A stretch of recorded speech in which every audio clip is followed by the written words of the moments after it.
अस्सलामुअलैकुम दोस्तों, मैं हूं राव कमर रिजवान और आप देख रहे हैं मेरा यूट्यूब चैनल। मामा, आप क्यों रो रही हैं? मुकर्रम ने माँ से वही सवाल किया जो वो दिन में कई बार करता।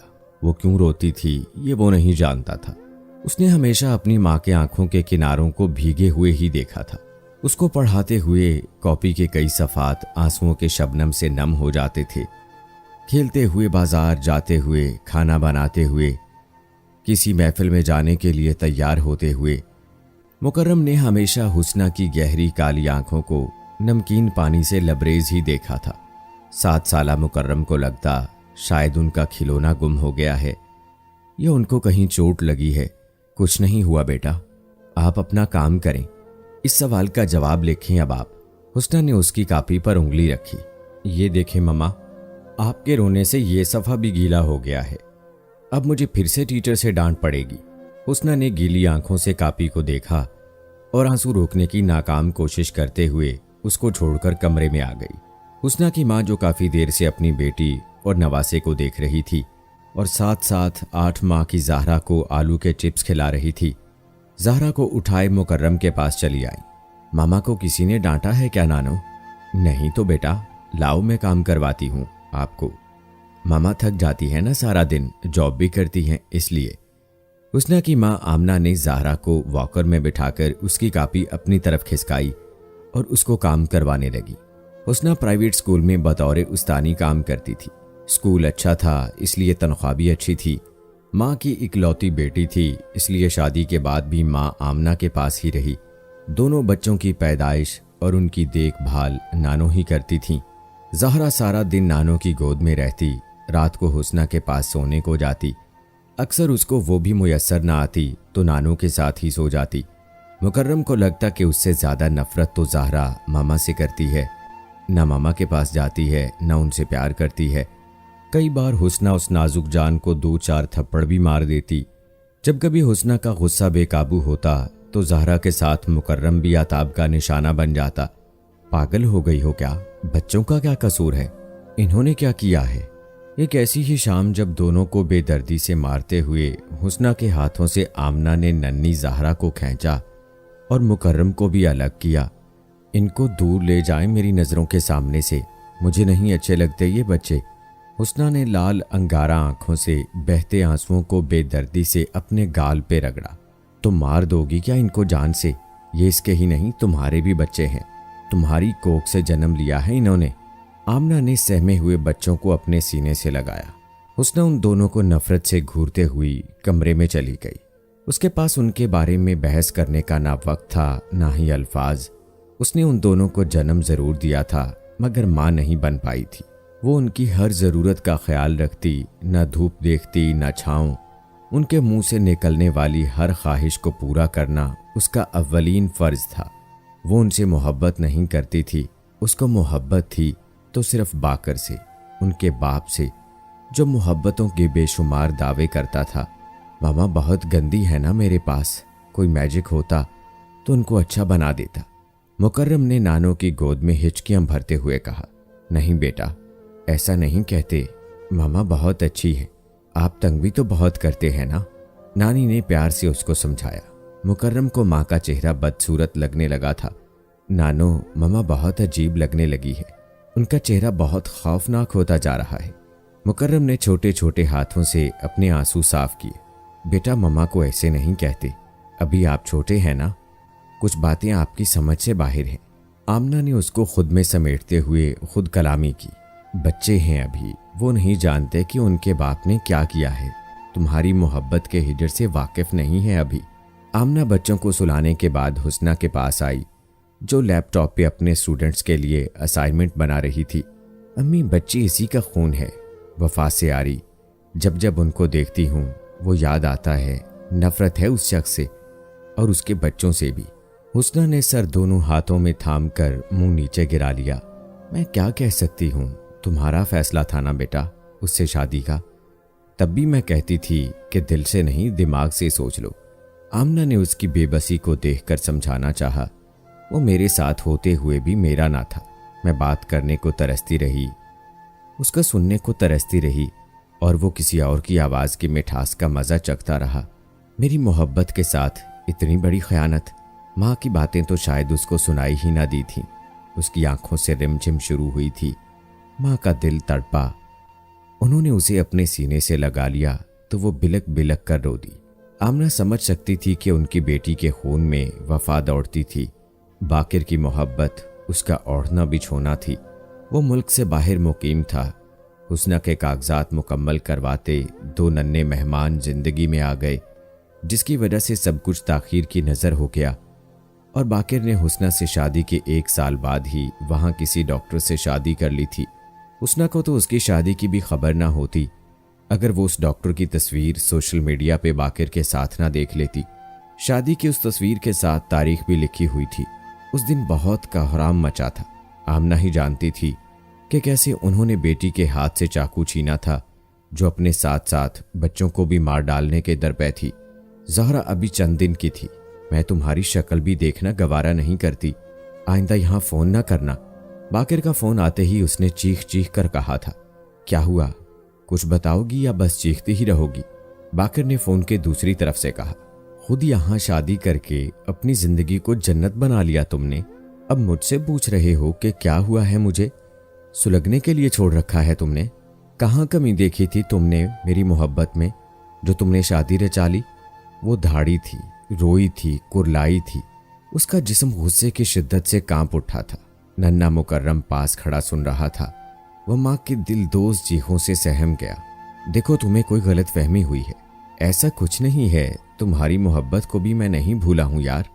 ऐसे मत रो प्लीज, बच्चे सुन रहे होंगे। क्या असर पड़ेगा उन पर? बाकिर ने मिन्नत समाजत करना शुरू कर दी। आमना भी दरवाजे के साथ लगी सुन रही थी। यही असर पड़ेगा कि कितना बड़ा फ्रॉड है उनका बाप, जो माँ को धोखे में डस गया। अपने सपोलों को भी ले जाओ यहाँ से, आज़ाद कर दो मुझे, मैं और नहीं सह सकती। उसने आंसू रोकते हुए बेदिली से कहा। देखो, मेरी बात सुनो, बाकिर ने कहा। किससे बात कर रहे हो बाकिर? बाकिर के फ़ोन से निस्वानी आवाज़ हुस्ना के कानों से टकराई थी, जैसे वो बहुत करीब आकर बैठी हो। किसी से नहीं, तुम चलो, मैं अभी आता हूँ। बाकिर ने यह कहते हुए फ़ोन बंद करना चाहा, लेकिन वो शायद ऐसा नहीं चाहती थी। बाकिर, तुम्हें पता भी है कि हमारे घर में कुछ दिन तक नन्ना मेहमान आने वाला है, तो क्यों तुमने इतनी टेंशन पाली हुई है? छोड़ दो ना। उसने बहुत नज़ाकत से हुस्ना को बताकर बाकिर से कहा। हुस्ना फ़ोन बंद करने के बाद ज़ोर से चिल्लाकर रोई। क्या हुआ ममा? मुकर्रम सहमा सहमा हुस्ना के पास आया। मर गया है तुम्हारा बाप आज। मुकर्रम माँ से चिमट गया। वो अब तुम्हारा और ज़हरा का बाप नहीं है। उसने मुकर्रम को खुद से लिपटा लिया। मगर क्यों ममा? क्योंकि उसने दूसरी शादी कर ली है, उसके और भी बच्चे हैं। पर पापा ने ऐसा क्यों किया? वो अब तुम्हारा पापा नहीं है। मैं कभी उस शख्स का जिक्र उस घर में नहीं सुनना चाहती। उसने मुकर्रम को एक तरफ किया और माँ को देखते हुए वॉशरूम में जा घुसी। आमना ने हैरत में डूबे मुकर्रम को देखा, जो उनको बेबसी से देख रहा था। हुस्ना ने खुद पे बर्दाश्त का पुल बांधा और मुंह धोकर निकल आई। बच्चे उसके थे, वो किसी को नहीं देगी। उसका आखिरी ख्याल के साथ उसने आंखें बंद कर ली। जिंदगी के कुछ पहलू नासूर बन जाते हैं। जब भी कुरेदो ताज़ा खून रिसने लगता है। कुछ साल तो बाकिर ने हुस्ना को काल करने की हत्तुल इम्कान कोशिश की। जब उसको कामयाबी ना मिली तो 2 बार पाकिस्तान भी मिलने आया। हुस्ना अपना मकान तब्दील कर चुकी थी। उसने स्कूल से पता मालूम करने की कोशिश की, जो उसके मना करने पर स्कूल वालों ने ना दिया। वो वापस ना आने के लिए मायूस और नाकाम लौट गया। स्कूल से पता चलता था कि वो आया था, उसकी यही सज़ा है। मैं कभी उसको अपनी और अपने बच्चों की शक्ल नहीं दिखाऊंगी। वो हमेशा तरसेगा उन बच्चों को। माँ को शौहर की आमद का बताते हुए उसने रुंधे हुए लहजे में कहा। मुकर्रम 20 साल का हो चुका था। वो उसकी आंखों का नूर था। ज़हरा को वो अपना गरूर कहती थी। उसकी दिन रात की मुशक्क़त से बच्चे पढ़ रहे थे। वो समझदार हो गए थे। क्या होता अगर तुम्हारी अम्मी थोड़ा समझौता कर लेती तो आज तुम भी कैनेडियन नेशनल होते। कॉलेज में मुकर्रम के दोस्त ने उसकी आप बीती सुनकर उससे कहा। हाँ, कह तो तुम ठीक रहे हो। तब मैं बहुत छोटा था, कुछ कर नहीं सकता था। लोग तरसते हैं बाहर जाने को, और तुम्हारे तो पापा रहते ही वहाँ हैं। हो सकता है उन्होंने तुम लोगों को बुलाने के लिए ही दूसरी शादी की हो। दोस्त ने जो कहा वो सब बातें ठीक मानता गया, और बाली उम्र होती ही ऐसी है, दोस्तों के मुंह से सुनकर उन्हीं की तरह सोचने वाली। वो भी ऐसे ही सोचने लगा। जब तक हुस्ना ने मुंह बंद करवाए रखा सब ठीक चलता रहा, और जैसे ही बच्चों ने पंख निकाले उड़ने को पर तोलने लगे, सोचों का भंवर लिए मुकर्रम कई दिन ऐसे ही उखड़ा उखड़ा सा रहने लगा। हर चीज पे आहोजारी और नाशुक्री हुस्ना को खिलने लगी तो एक शाम उसको ले बैठी। क्या बात है मुकर्रम, आजकल तुम बहुत अजीबो गरीब बातें करने लगे हो। मैं सब कुछ पूरा करने की कोशिश करती हूँ, अगर तुम भी ऐसे करोगे तो मैं टूट जाऊंगी बेटा। मामा, आपको पापा के साथ ऐसा नहीं करना चाहिए था। कैसे नहीं करना चाहिए था? ये तुम मुझे अब क्यों बता रहे हो कि क्या करना चाहिए था और क्या नहीं करना चाहिए था? उससे में वो आपे से बाहर होती जा रही थी, और अगर बात बाकिर से मुतल्लिक होती तो उसकी धाड़ में दुख नुमाया हो जाता था। आंसुओं का गोला उसके हलक में फंसा। मुकर्रम ने अनजाने में नासूर कुरेद डाला था। अब तो उसमें इतनी पस भर चुकी थी कि उसके जिक्र से हुस्ना को घिन आने लगी थी। आप तब थोड़ा कंप्रोमाइज कर लेती तो आज हम भी बाहर किसी अच्छी यूनिवर्सिटी में पढ़ रहे होते। अम्मी, आप सुन रही हैं ना? हुस्ना ने कमरे से बाहर आती अपनी अम्मी को आंसुओं से भरी आंखों से देखा। आपने सुना?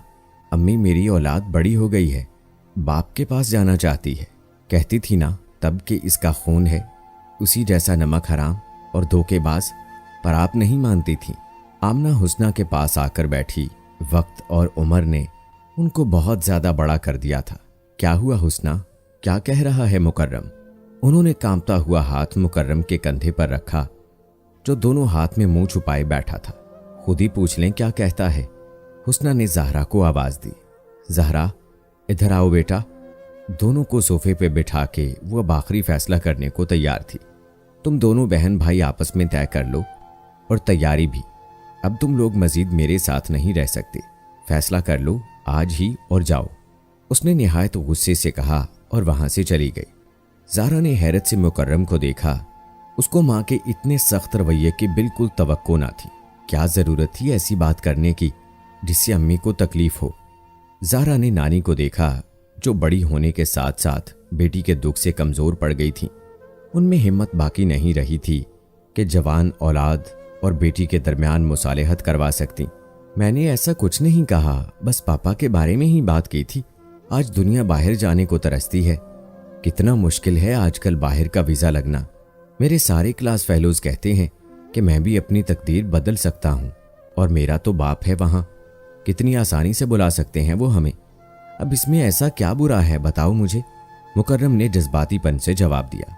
वो जानता था कि माँ कमरे में सुन रही होगी, उसके सामने तो बोल ना सका, लेकिन अपना मद्दवा उस तक जरूर पहुंचाना चाहता था। आहिस्ता बोलो, तुम्हें पता है ना, पापा का उस घर में आज तक किसी ने जिक्र तो दूर की बात नाम तक नहीं लिया। उन्होंने हमारी मामा को धोखा दिया है, उनका एतबार तोड़ा है, तो हम कैसे उनको तकलीफ दे सकते हैं, जबकि वो इतनी सजा काट चुकी हैं, वो भी बगैर किसी कसूर के। ज़हरा ने भाई को तसल्ली से समझाया। पास बैठी नानी एक आह भरकर रह गई। वो जानती थी कि हुस्ना अब ये दुख नहीं सह पाएगी। यही तो कह रहा हूं कि क्यों सजा काट रही हैं बिला वजह। उनसे राब्ता करें, उनके पास चलते हैं हम सब। मुकर्रम ने 3 महीनों से जो खिचड़ी दिमाग में पका रखी थी वो सब चौराहे में उंडेल रहा था। अंदर बैठी हुस्ना का दिल मुट्ठी में बंद हुआ जा रहा था। जिस खदशे को वो अंदर छुपाए खामोशी से उनको पाल रही थी, वो हकीकत का रूप लिए आज उसकी दहलीज पकड़े खड़ा था।